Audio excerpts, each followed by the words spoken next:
दोस्तों, आज की कहानी है आखिरी दिन। एनिवर्सरी के दिन छोटी सी बात पर पति और पत्नी के बीच कहासुनी हो गई। बस बात इतनी आगे बढ़ गई कि पति गुस्से में घर का दरवाजा पटक ऑफिस के लिए निकल गया। पत्नी ने गुस्से में घर का कांच का शोकेस फोड़ दिया। पत्नी का गुस्सा इतना बढ़ गया था कि उसने पूरे दिन कुछ ना खाने की ठान ली। वक्त निकलता गया, शाम हुई। पत्नी का गुस्सा भी अब शांत हो चुका था।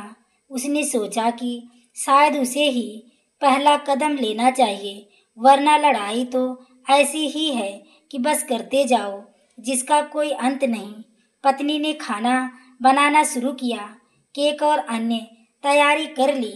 सोचा कि आज पति का वेलकम गिफ्ट और फूलों के साथ करेगी। दरवाजे पर घंटी बजी और पत्नी दरवाजे की तरफ दौड़ी। दरवाजा खोलते ही अचानक घर की लैंडलाइन पर एक फोन आया। पत्नी अपने रूम में फोन उठाने गई और देखा कि फोन पति के मोबाइल से आया है। उसने फोन उठाया और दूसरी तरफ व्यक्ति ने पूछा, जी क्या यह सत्येंद्र जी का घर है? पत्नी ने जवाब में कहा, हाँ जी, यह सत्येंद्र जी का ही घर है और मैं उनकी पत्नी बोल रही हूँ। वह व्यक्ति फिर कहता है, देखिए, आप जल्दी से रेलवे स्टेशन के पास वाले अस्पताल में पहुँच जाइए। पत्नी घबराहट के साथ बोली, क्यों, क्या हुआ? और मेरे पति का मोबाइल फोन आपके पास कैसे? तो वह व्यक्ति कहता है, देखिए, आपको बताना तो नहीं चाहता था, लेकिन आपको ना बताया तो गलत ही हो जाएगा। पत्नी बहुत घबरा गई। मन में अजीब अजीब ख्याल आने लगे। बोली, प्लीज बताइए क्या हुआ? उस व्यक्ति ने कहा, आज शाम आपके पति की कार की एक्सीडेंट हो गया था। दुर्घटना स्थल पर ही उनकी मृत्यु हो गई। उनकी बॉडी को पोस्टमार्टम के लिए अस्पताल लाया गया है, इसलिए आपका यहाँ होना बहुत ज़रूरी है। पत्नी जवाब नहीं दे पाई और उसे चक्कर आने लगे। अगले ही पल उसे ख्याल आया कि पति तो घर पर ही हैं। कुछ देर पहले तो उसने दरवाज़ा खोला था।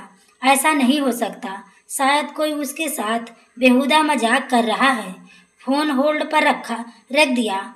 हॉल में, रूम में, किचन में, इधर उधर सब जगह पति को ढूंढने लगी, लेकिन उसे पति कहीं नहीं दिखा। वह खुद तो मुश्किल से संभाल कर वापस फोन की तरफ भागा। सामने वाली व्यक्ति ने बताया कि सत्येंद्र जी का पर्स भी मिला है। पुष्टि के बाद पत्नी के हाथ पांव कांपने लगे। ऐसा नहीं, कई बार होता है कि व्यक्ति मृत्यु के बाद या उसके ठीक पहले अपने सबसे खास व्यक्ति, जिसे बहुत प्यार करता है, उससे आखिरी बार मिलकर जाता है। पत्नी को यह बात याद आ गई। उसकी आंखों से आंसू रुकने का नाम ही नहीं ले रहे थे। फोन एक तरफ उसके हाथ से गिर गया और वह जोर से जमीन पर गिर पड़ी। अचानक बाथरूम से आवाज आई, अजी सुनती हो? चाय बना लो प्लीज, आज तो दिन ही खराब है। पति बोला, आते वक्त फोन और पर्स दोनों ही चोरी हो गए और ठंड भी लग गई। पत्नी की खुशी का ठिकाना नहीं रहा। वह कुछ बोल नहीं पा रही थी। ऐसा लग रहा था जैसे ईश्वर ने एक साथ कृपा बरसा दी। पत्नी अंदर से इतनी भारी हुई थी कि जोर से रो पड़ी। पति बाथरूम से बाहर आकर देखा, हैरान रह गया जाता है। वह अपनी पत्नी से पूछता है, रो क्यों रही हो, क्या हो गया? पत्नी उसे सारी कहानी बताती है और पति के गले लगकर निशब्द हो जाती है। पति मुस्कुराहट के साथ कहता है कि चिंता मत करो, मैं बिल्कुल ठीक हूँ और मुझे कुछ नहीं होगा। दोस्तों, कई बार हम अपने जीवन साथी से, दोस्तों से, रिश्तेदारों से ऐसी लड़ाई कर लेते हैं जिसका अंत ही नहीं होता। क्या पता आज किसका आखिरी दिन हो। जिंदगी ने इसी पर इस पत्नी को तो दूसरा मौका दे दिया। क्या पता हमें दूसरा मौका ना मिले। रिश्तों में लड़ाइयाँ तो होती ही रहती हैं, लेकिन यह कोशिश करें कि उन लड़ाइयों का हल शांति से कर लिया जाए। तो दोस्तों, आपको यह कहानी कैसी लगी? कमेंट में अपनी राय जरूर दें। कहानी अच्छी लगी हो तो वीडियो को लाइक, शेयर, सब्सक्राइब करें। आगे के नोटिफिकेशन के लिए बेल आइकन को जरूर प्रेस करें। पूरी कहानी को सुनने के लिए आपको तहे दिल से धन्यवाद।